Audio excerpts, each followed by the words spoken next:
Today we are out here in Somerset, Wisconsin on this beautiful, beautiful 100-degree late August day.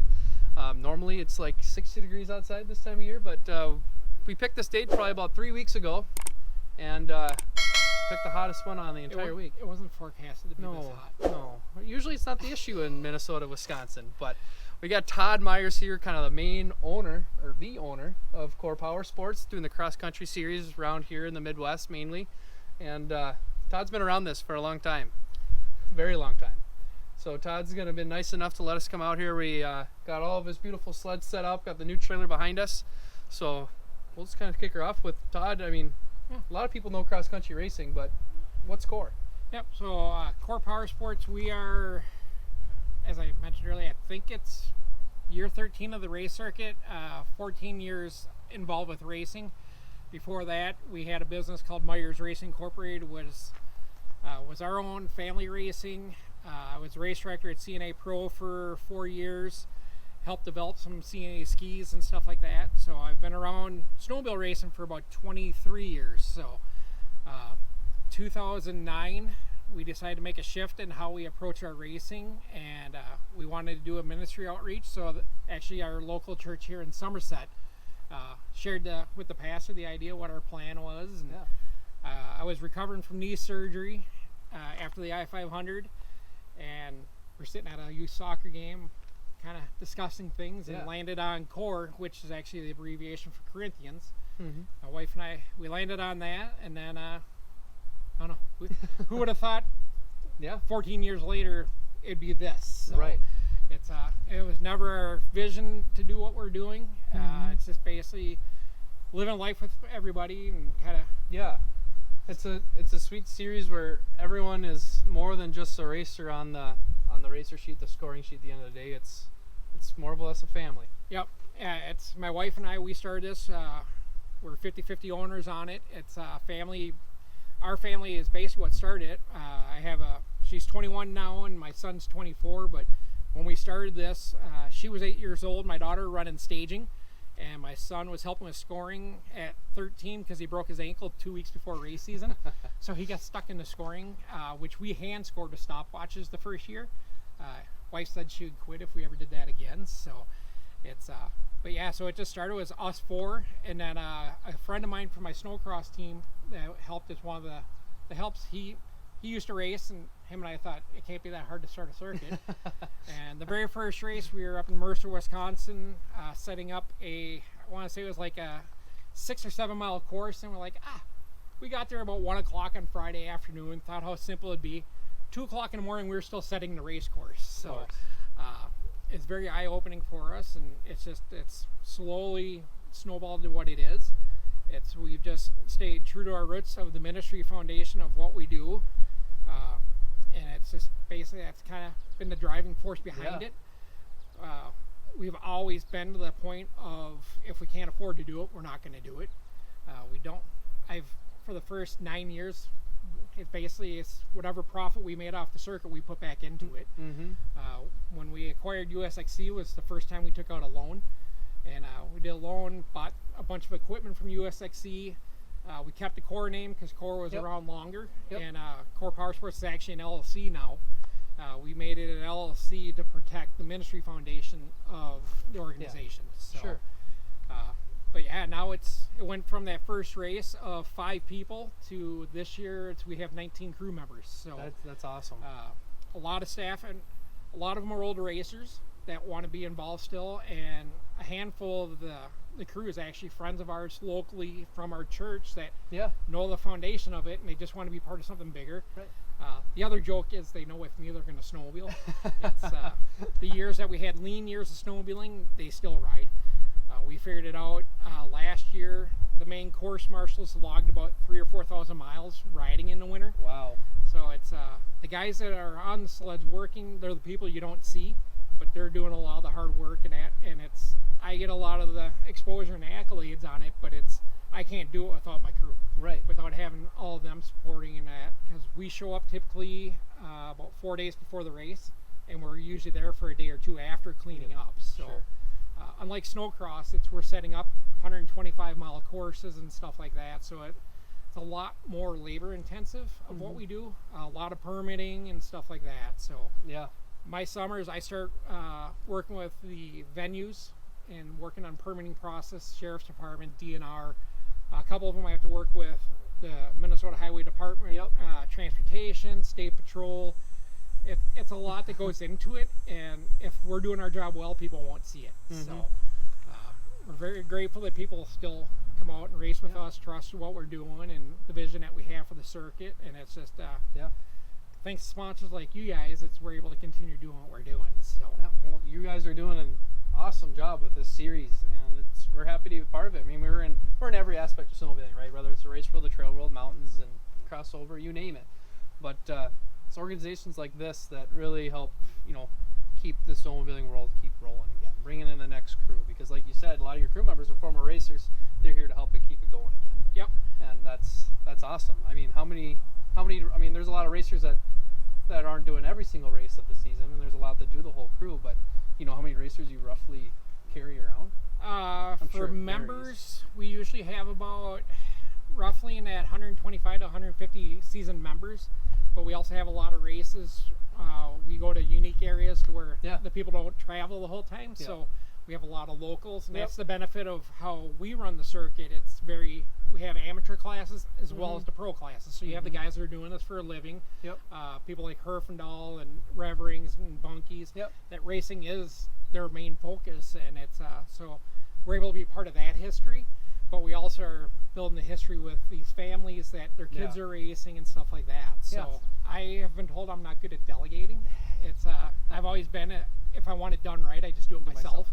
But I also know if to continue growing like we are, I need to have the right people in the right seats, and so that's where we talked. Our social media lady that we brought on last year for all of our Facebook Live has been huge for us.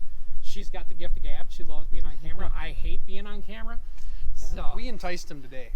It's Ryan and I have been talking about getting together for 6-7 months. Actually, it's longer than that. Probably. It's August. So it was around December last year. You want to do a video on the series and that, and racing started, and then he was busy, I was busy, and because we do a lot of stuff outside of the race circuit in the wintertime, and it just became a big struggle trying to fit everything in. So then he's like, well, let's get together this summer. When we talked about this 2 weeks ago, we finalized the sponsor for this year, and he said he'd like to do a video showcasing what it takes to put on the races, equipment, and stuff like that. And so we decided to hurry up and do it. We're lucky we have some good manufacturer support. Arctic Cat and Polaris are our two main sponsors. You'll see today we have a lot of Polaris equipment here. It's because the Arctic Cat stuff we haven't received yet. So the marketing people up there are doing a great job trying to support us. But the fortunate thing is the new Catalyst chassis has been extremely popular. Let's go through a little bit of what equipment does it all take. Also, we got a lot of Polaris Titans here behind us. Yep. So back in 2018, when Polaris came out with the Titan, we bought one. We actually still have that sled. It's in the garage because it broke last winter. It has about 7,000 miles on it working. So we put a lot of wear and tear on them. We have two 2022s, two 2023s, and two 2024s. Last year, we got one of the new S4 four-stroke Titans, just basically to test with it and see how it worked compared to the 800s that we were used to. They are not setting any speed records, but I keep reminding these guys they're on Titans, they're not racing. All four of our course marshals, the main course marshals, are ex-racers. So we constantly have to remind them that they're not racing. So it's the four-stroke Titans work really well. They still have the polling and everything else. They just don't have the top speeds of what the 800s do. But with being a four-stroke, they get extremely good gas mileage, and then also you don't have oil injection. So from a business standpoint, it actually saves us a lot of money to have them. They are a little bit heavier, but it's no, they've been working really well. So we have two more of them this year, and so the two 2022s will be getting phased out at the end of this season after the I-500, just because we rotate them out, just because of the amount of miles and wear and tear that we put on them. So Sure. And then we have our XCRs, which most of these are course marshal sleds for like the Park Rapids race and the I-500. I have two guys that they follow the last racer out, and so they're two ex-racers as well. So they can ride at speed, they can keep up with them, and they're almost like your first responders. Sure. So they can get to somebody, they can help them if they get stuck or whatever else. And it's also then all the spotters that we have. So like at the I-500, I think there's something like 120, 130 spotters, volunteers out there working that are making sure the course is clear. So they see the spotters or see the sweepers come through, and then they know the course is clear. Yep. So they can start going off that. So we have a 2024 650 XCR, and then the next one is my wife's personal sled. It's we have it out here because it was a course marshal sled the first year, and then it's basically, she's a diehard purple person, so it has nothing to do with the Vikings. I was gonna say school bikes, huh? Actually, now it's basically we do a bunch of group rides and that in the wintertime, so that's her sled for trail riding. Next is a 2023 XCR 650. When my daughter quit racing, we sold her a race sled, and then this was one of the course marshal sleds. She actually runs as a course marshal at the Park Rapids race, because that one, the junior class, runs a shorter loop. So the main sweepers follow the big course, and then I have two other people that follow the junior class on the shorter loop. So she's one of them. So she goes with that, which these last three, we have not wrapped sleds since we personally raced. I said I'd never do it again. And 139 does such a good job that he did a wrap for our side-by-side that I absolutely love. So I'm like, we got to do something for sleds. And we're really trying to work on growing our branding. Yeah. We're doing more trade shows, and so that's with the group rides and that, we came up with the idea of doing this. So that was her personal XCR 650. Next one is actually my sled. It's a 2023 XCR 850. I always say nobody needs an 850, but this is my second one, and it's I say it's because they're stupid fast, but sometimes X-racers, we like to be stupid. Yep. So what I do with my sled is I actually GPS every race course. And so I use my sled to go out, pre-ride the courses, GPS it, make notes on the maps. And then what we've been doing is using Player's Ride Command for that. So all four of these sleds have that 7S display. So I GPS the course, then the course marshals can have it, but I also upload it to the trail map for recreational riders. And I'll put notes in there of when we're racing, this and that. Park Rapids has been having some logging going on the race course. So I actually drop a waypoint for it and put on there where the logging is, so I'm helping the recreational riders so they see that part. So and then the last one is actually a new 2024 XCR from Polaris. That is my son, seeing he moved back from Georgia. We picked that one up for him. This actually is from Jay's Power Center in Reedsburg.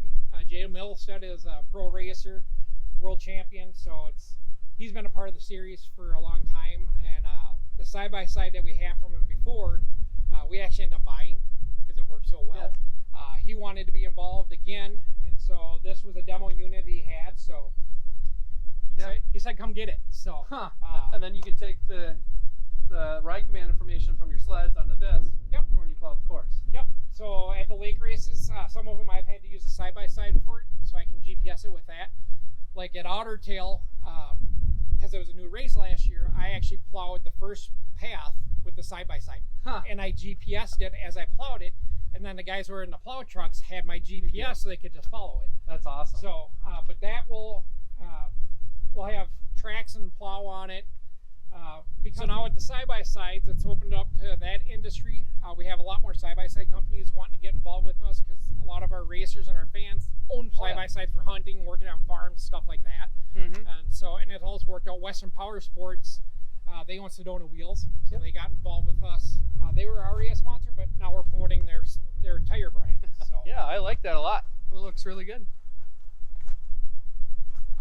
It's got an internal lift on it, so we basically haul usually 2 snowmobiles up on that, and then basically it's floor drains in it, everything else. So they have this.